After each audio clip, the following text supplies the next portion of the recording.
The second Monday Night Raw of the year kicked off by IYO SKY and Rhea Ripley are women's tag team champions. As they're talking about they're looking for newcomers and they welcome all challengers, the Judgment Day shows up, Liv Morgan and Roxanne Perez interrupt, and they're getting ready to claim their stake at the championship. Liv Morgan clearly states that she wants to get the tag team championship that she never lost, and they can either give them the championship or they'll take. Then they were also interrupted by Bayley and Lyra Valkyria, where everyone was chanting Bayley's name, singing her song, and everyone was all hyped up. So now it looks like we have a triple threat kind of situation brewing. But before we even got into any decision making or anything like that, we got the Kabuki Warriors propping up, pulling Rhea Ripley and IYO SKY out of the ring and attacking, and then we have a brawl with all 6 of these women. So it looks like we're going to have ourselves a 6-woman tag match, triple threat style, with each team member in the ring, and that's going to kick off later on in the night. So if we move down into the card, we have the opening match, Javon Evans versus Bravo Americano. Again, you know, this is a nice, flashy, high flying style match. Javon Evans is able to secure the victory. Again, I don't know where they're going to go with their storyline or if this is more so filler, but, you know, Javon has been going back and forth with these guys for a couple weeks now. After he secured the W with the cutter, the super cutter, off the top rope, he almost got attacked by the Americano, and he was able to escape, jump over the announce table, and head out. So we have good things going on with Javon. He's gotten his first W on Monday Night Raw as an official member of the roster, and he's going to continue to build momentum. Again, with no mid-card championship, I'm not too sure where he's going to go. It doesn't look like WWE is ready to put him in a main event scene or anything like that, but they're going to use him for his high-flying skill and try to get some pops out of him as he's on the Monday Night Raw roster now. All right, so that's the opening match. Everything seems good, and we move on to CM Punk. CM Punk comes out, cuts a promo, and Finn Bálor pops up. So prior to Finn Bálor popping up, Liv pretty much grilled him, asked him what he was doing, what his plans were, since he's backstage playing 2K and he's not looking to get gold. Liv Morgan and Roxanne are trying to get the tag team championships. Dom's out with the IC championship, but he's injured. Raquel Rodriguez, she's claiming stakes for the women's championship, attacking Lyra Valkyria last week. So want to figure out what Finn's looking to do. And I know in the previous week, Finn said he's ready to bring back some gold, but his actions are not speaking louder than his words. So he actually comes out and he challenges CM Punk. So it looked like we were going to get that match tonight, but Finn said, let's do this next week in Belfast. So we have a championship match between Finn Bálor and CM Punk in Belfast for the World Heavyweight Championship. This is a big match. We haven't seen Finn compete in anything like this in quite some time. He did have a match with Seth Rollins, but again, those were number 1 contenders matches, and it didn't look like he was going to get anywhere far in that feud based on where the Judgment Day was on the card. And he wasn't really getting too far when he was fighting with Damian Priest when he was champion last year, right? So this is some movement. Again, I don't expect anything to come from this in terms of him winning, but if WWE's looking to shake some things up and not make things look too cut and dry, too simple, then this could be a good shakeup and revitalize Finn. Finn's been needing this. The only thing that really needs to change is his theme music, because again, back in NXT Black and Gold, they give him his previous theme. Big pop, big energy, and he had that theme when he went back to the NXT reunion. So Finn still got the drip. He still has the momentum. He still has a solid fan base. We just need to put him into a storyline. That's something WWE has been struggling with. He's been in the shadows of the Judgment Day. He's been playing it safe. He's been collecting a paycheck. But it's time to try to get yourself back into the main event scene, the upper card at the very least, to see where you're at, challenge yourself, and see if you can get yourself a proper title reign. So we have that coming up next week. Again, just remember, Monday Night Raw has a special time at 3 p.m. because they're still overseas on the tour, so do not forget about that on Netflix or Peacock or wherever you're watching from. So now we got that sorted out. we have ourselves that triple threat match with the women.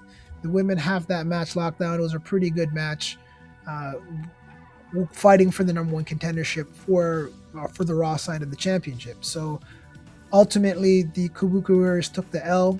Liv Morgan was able to hit the Oblivion on Kairi Sane and get the 3 count, and they won the match. So now we have that situation in the triple threat situation. It looks like we're gonna have IYO SKY, Rhea Ripley versus the Judgment Day. I might add that the personalities between Liv Morgan and Roxanne Perez is actually a better dynamic than with Raquel. Right? I know Raquel was the big bodyguard looking, but now she's branching off into her own area with these two girls that are similar in personality and size. I think they're a really good team. They have the opportunity to do something very interesting when they win the championships, or if they win the championships. They can be like a Lay Cool 2.0 with actual gold and having some sort of command, because they both have this personality about them. You know what I mean? Liv Morgan is very confident. Roxanne Perez is very confident, very snippy, has a little bit of arrogance to her, a little attitude to her, and they both like that, right? So if they can play into that, energy. They can have that same synergy going on with them. So I see big things for that team. Again, I'm not too sure if they're going to pull the trigger. IYO SKY and Rhea Ripley, it's a made up team at this point in time. I feel like they're just doing this to keep IYO and Rhea out of the championship picture for a little bit, because they've been predominantly running that scene. So they might hold on to the tag team championship for a little bit longer while Raquel's trying to secure the WWE World Heavyweight Championship. So now we're already talking about Raquel, we might as well continue on. Raquel comes out and she's cutting a promo talking about the attack she did on Stephanie Vaquer. Still claiming her stake to the women's championship, knowing that she's the big mama right now. And again, we're looking at what the next steps are for her. Stephanie is injured. She has the boot on her foot, so she seems like she's going to be out of action for a little bit. So this would be the perfect opportunity to transition a new champion and get Raquel in there, especially if they're trying to rebuild the Judgment Day. Because we're at a turning point with the Judgment Day as well, because they've been a faction for quite some time. They're pretty big. Is it a situation where some of the team members need to split up if they don't end up holding gold? We got to see what's happening and see what the true storyline potential is, because Dom is still out. JD just had surgery. And then we have the other two girls trying to get tag team championship gold. So a lot of things in the mix. Stephanie did get attacked. Title belt to the leg, which is actually a good take. Raquel's a big girl. So her doing that attack it shows the level of devastation. It's kind of reminds me of the level of, Big Show and Rey Mysterio when he swung Rey into the pole when he was on the stretcher. So you want to use that size, utilize that size, and claim your energy and make sure that that's your territory. So Raquel's been doing good work. We're just hoping that something can manifest out of this feud so we get something new and exciting. Now after that, we have something interesting. In the show, we did realize Jey came out by himself. There was no Jimmy. So I'm not too sure if it's a situation where he can't go across the border, go overseas or anything like that, or if he's just kind of at home with Naomi. But it was just Jey on his own tag team championship. They have no contenders as of yet. Go to the backstage scene. We have Jey talking with the Alpha Academy, and it looks like they want a shot at the tag team gold. Jey at first brushed them off, let them know like, hey, we're trying to give the work to any competitors, but it looks like Otis is with it. Otis looks like he's with the shits and he wants a shot at the championship. This is a good scene. Otis has been off TV for a little bit. They brought him back recently around when Gunther retired John Cena in that backstage segment when they stared off, but nothing really manifested from that. So it looks like they're trying to rework the tag team division on the Raw side, which is greatly needed. They need to make sure they strengthen that division, make sure that we have proper teams that are able to compete, because every championship matters. So any belt that's not being utilized right now is an L. They need to make sure that every team, every member, every belt gets some level of exposure, because they have the time on Netflix. Utilize the time, get the bodies in the match, choreograph some things, and don't be afraid to give us specialty matches on a Monday Night Raw, especially if you're only doing a 4-format pay-per-view and not everyone's getting on the card. So that means we need to get some specialty matches. Let's get some ladder matches, table matches, maybe a tag team cage match. I know I haven't seen that in a while. So something like that would be eye-capturing for the audience and something spectacular for the team to rebuild the division. Now we're going to move on to the co-main event. We have the Vision, Austin Theory, and Bronson Reed against Penta and Dragon Lee. And I'm not going to lie, this was a good co-main event. We've seen some aggressive side from Austin Theory, good moveset, and we also seen some high dynamic moveset from the luchadors, Penta and Dragon Lee. And because they're both luchadors, they had some very seamless transitions. I could see them as a proper team in the event that Rey Mysterio is not around, because there's some good high-flying action. You've seen some double super kicks. There's some good movement between these guys. So we had a good match, good feud. Everything was looking good. We got to the point in the match where after Dragon Lee did the dive, did a crowd, he was cheering with the crowd. And then Bron Breakker came down and straight up leveled him with a nasty spear. Like, I'm pretty sure his head definitely hit the mat on the ground, but that was a clean spear. And if you see the aerial footage of that was a beautiful spear. I know that one hurt. Immediate DQ on that match, so the Vision did lose, but those luchadors got decimated. After the spear on Dragon Lee, Bron Breakker was able to get in the ring. Penta held the spear, and then Adam Pearce was able to pop up and stop the Mega Spear through the barricade. There's a lot of tension, a lot of heat there. It looks like Adam Pearce has gotten to his breaking point now. So we're at a situation where Adam Pearce, Bron Breakker, face to face, yelling, telling him to go home. And while that's happening in the background, we have Bronson Reed doing a tsunami splash on Pentagon. Penta held the splash. Pearce runs into the ring. He's yelling at Bronson Reed. There's a lot of chaos. Bron Breakker slides into the ring, and Dragon Lee holds another spear. At the end of the day, like, his ribs are like mincemeat. Then we have high tensions right now. I don't think I've seen Pearce at the point where he's ready to explode. He's grabbing on Bron Breakker. We get into a situation where they're yelling, and it gets to a point where Bron Breakker drapes him up, throws him in the corner, and said, what is he going to do? So this is high intensity. It took the whole Vision to get Bron Breakker off of Adam Pearce. They're still going back and forth. They're walking up the ramp. Adam Pearce is still yelling. We have Logan Paul Heyman telling him to chill. Logan Paul's telling him he's going to kill him. So there's a lot of intensity in this situation. It looks like we're definitely moving towards a suspension. And then we get to a little commercial break. We go backstage again. Adam Pearce he's passionate at this point. He's spitting. There's literally a loogie on his chin. And that cameraman got the full close-up. And he's suspended. He's suspended indefinitely. He's been sent home. Bron Breakker is done. So I don't know how long the indefinite situation is looking like. I suspect he'll be somewhere pulling up during Saturday night's main event, and definitely the Royal Rumble. You can't keep him off of those two shows, so I expect him to pop up in one of those two scenarios. Paul Heyman made a strong point. He said this was a big mistake, and from his vantage point, Adam Pearce put his hands on Bron Breakker first. So now we have another situation where we know it's going to carry over into the next week. And how is Paul Heyman going to help this? How is Paul Heyman going to get Bron Breakker back onto the show? There might be an angle where Adam Pearce is going to have to recant his words, but it looks like there's going to be a bit more chaos before that happens. So we're going to have to stay tuned and see what happens on the next Monday Night Raw. But I would say, again, this Raw was better than last week. I'd give it a 7. But before we even get to the point of, it felt like a main event in that how that high intensity went, because usually you would get the credits. So I'm almost missing the actual main event. We have AJ Styles versus Gunther.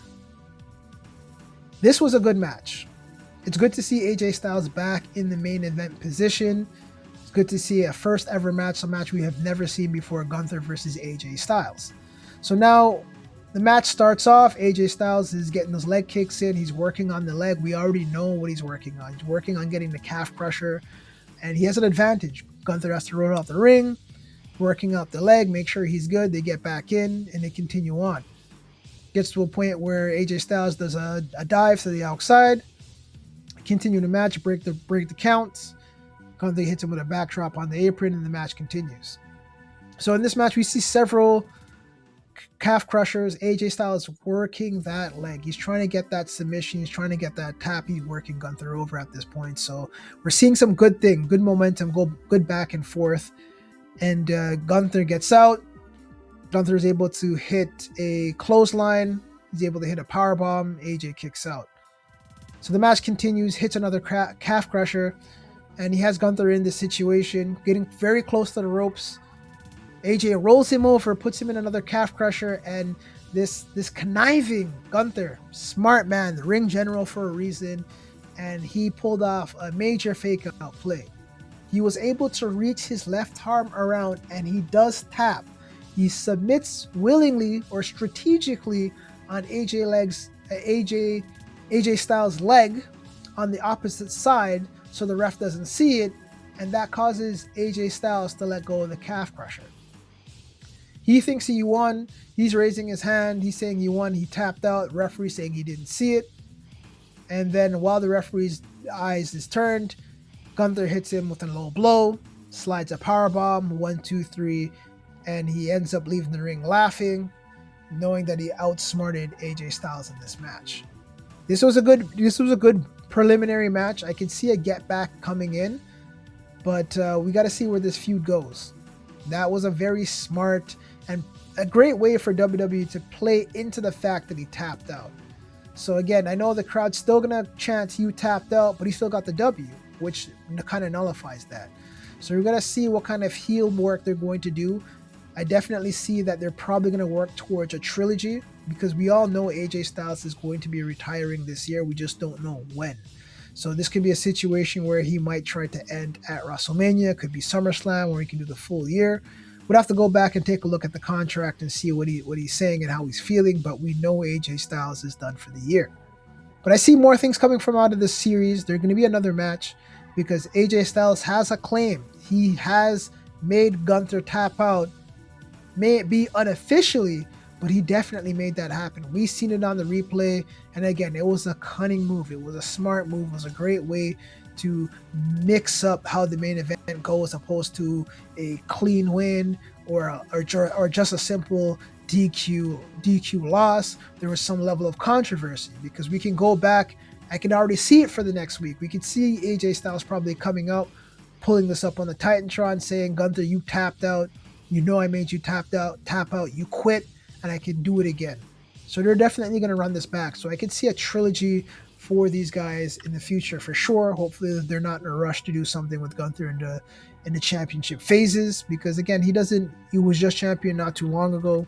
He doesn't need it right now. But let's see where this one goes and see if we can ramp up the trilogy, or see what the timeline is, because I can see they may not do something at the Royal Rumble, because they both want to probably get an opportunity to win the Royal Rumble and headline WrestleMania. All right, so that was the Monday Night Raw. Again, like I would say, I would give it a 7. There's more things that I would like to see. Again, like I said, the tag team division. I know some people are probably not on tour, but we need to make sure we prop up the division and make sure things are good. A good win for me is like to see that Finn Bálor is in the championship mix. Whether this is just a placeholder to cap off the European tour, that's completely fine. But if we can position Finn Bálor back as a main event player for 2026, this would be a strong move, because this will help strengthen the Monday Night Raw roster, making sure that it's not just CM Punk in the Vision or LA Knight or Seth. We've got to make sure that we have a plethora of contenders willing and ready to compete at any point in time, so we have that level of diversity. Hopefully we can get into a situation where we can get our Fatal 4 match for the championship, or triple threat matches, so we can add some volatility to who's in the match, and maybe a situation where a champion doesn't need to necessarily get pinned to lose the championship, and then they have to fight to get that back, but other people have other claims to number one contender contentionship. So again, there's a lot of things. When you're looking at creative, you got to look at how this can be done, what you can do, what pieces that can be moved, right? Because we have the Royal Rumble, Fastlane, and I'm pretty sure we have at least 2 or 3 Saturday night main events. So we have to utilize that time to move the pieces and then keep everything flowing. One of the best examples of this is, again, WrestleMania 17, when you have Austin versus The Rock. right when the main event. But before you even got to that, you had Stone Cold versus Triple H in the 3 stages of hell at No Way Out. And on that same pay-per-view, you had The Rock versus Kurt Angle for the WWE Championship, where Kurt was the champion. And he could have went to WrestleMania as champion, but he lost to The Rock. And that led up to Stone Cold versus The Rock at the pay-per-view at WrestleMania, which would have been Austin Rock 2. So again, there's a lot of potential. You just have to go back to the playbook. Again, Bruce Pritchard saying Attitude Era doesn't stack up, but it definitely does. We always draw inspiration from it. We always use that as a measuring stick, and we would like to see more things, more concepts at the very least, come back from the Attitude Era back into modern wrestling. All right, that's my time for today, guys. Let me know your thoughts on today's Raw. See what they could have done better, if you agree or disagree with my statements. But that's it for today's Raw. Peace out, guys, and I'll be back for a Friday Night SmackDown. Take